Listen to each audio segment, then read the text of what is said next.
우리 사회가 언제부터 이렇게 뻔뻔해졌을까라는 느낌이 이번 청문회 과정에서 매번 드는 느낌입니다. 이제 가장 기초 중에 기초인 인성, 무엇이 올바른 것인지 이런 부분에 대한 어떤 교육의 중요성에 대한 사회적인 얘기가 다시 한번 뼈저리게 오고 갑니다.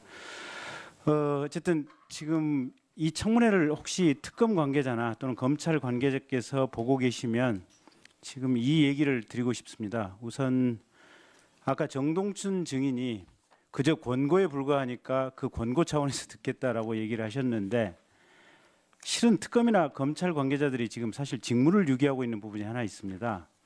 미르나 K스포츠 재단에 지금 800억대 이상의 자금이 모여 있습니다. 이 자금은 셋 중에 하나입니다. 박근혜 최순실 일당이 뇌물로 받았던 돈인지, 아니면 박근혜 최순실 일당이 기업체를 상대로 공갈을 쳐서 이 공갈죄의 피해 금액인 작물이든지, 아니면 기존의 검찰이 공소 제기를 했던 직권남용 과정에서 생겨진 모아진 자금이든지 셋 중에 하나입니다.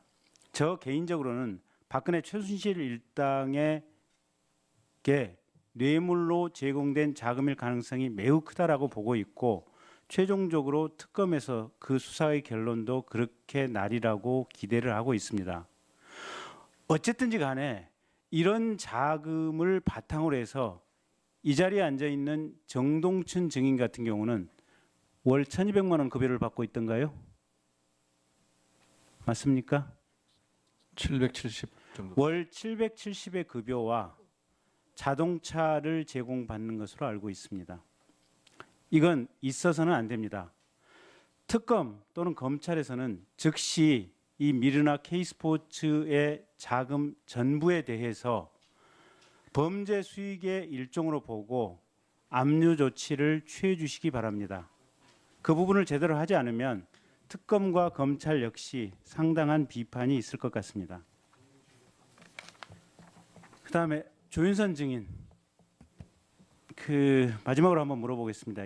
아까 우리 도정환 의원께서 질의할 때 2015년 국정감사에서도 이 블랙리스트에 관한 문제 제기가 있었다고 하니까 그렇다고 답변을 하셨죠. 예, 그 교문위에서도 지적해 주신 사항입니다. 2015년 당시에 증인은 정무수석이었죠. 저는 2015년 5월에 그만뒀습니다. 그러면 2015년 국정감사 당시에는 아무것도 아니었나요? 예, 저는 그냥 쉬고 있었습니다. 쉬고 있었습니까? 예. 저 화면 한번 좀 띄워봐 주실래요? 박근혜 대통령.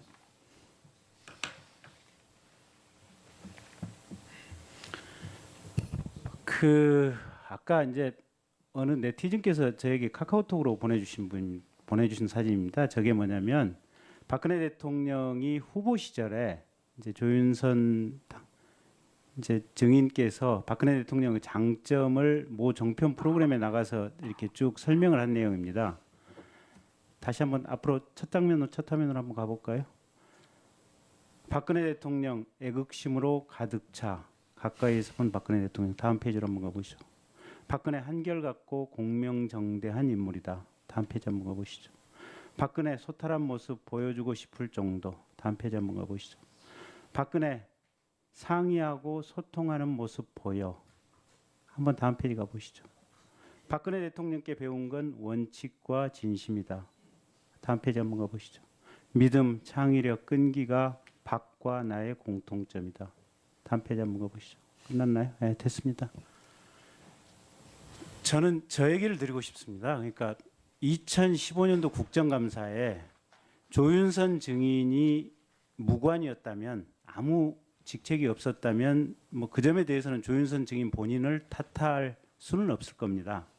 그런데 조윤선 증인이 저렇게 생각했던 박근혜 대통령이 2015년 국정감사에 이미 헌법과 법률을 위반해서 범죄 행위를 저지르고 있는 문화예술계 블랙리스트라고 하는 범죄 행위를 체계적으로 저지르고 있다는 것이 국정감사장에서 국회의원에 의해서 문제 제기가 됐는데 원칙을 존중하는 박근혜 대통령 또 대화와 소통을 한다고 하는 박근혜 대통령이 그 점에 대해서 아무런 내부 조사, 국가 전체적인 진상 조사, 문체부 내부에 대한 조사, 청와대 내부에 대한 조사 전혀 없이 2016년도 최근까지도 그 블랙리스트가 실제 집행되어 왔다고 보여집니다.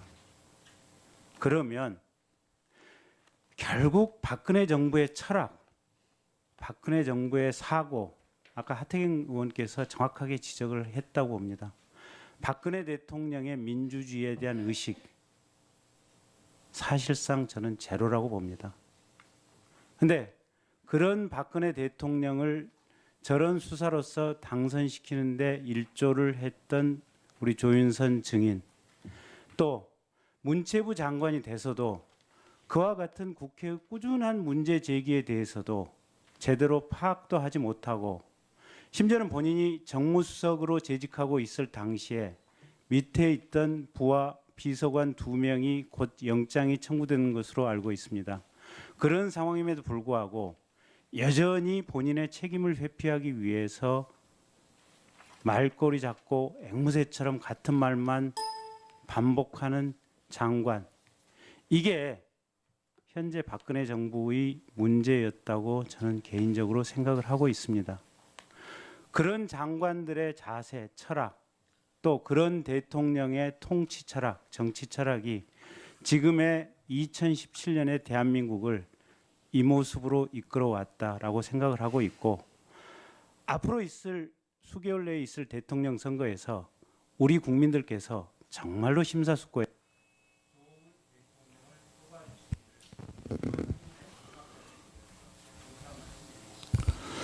예, 존경하는 김경진 의원님, 예, 좋은 말씀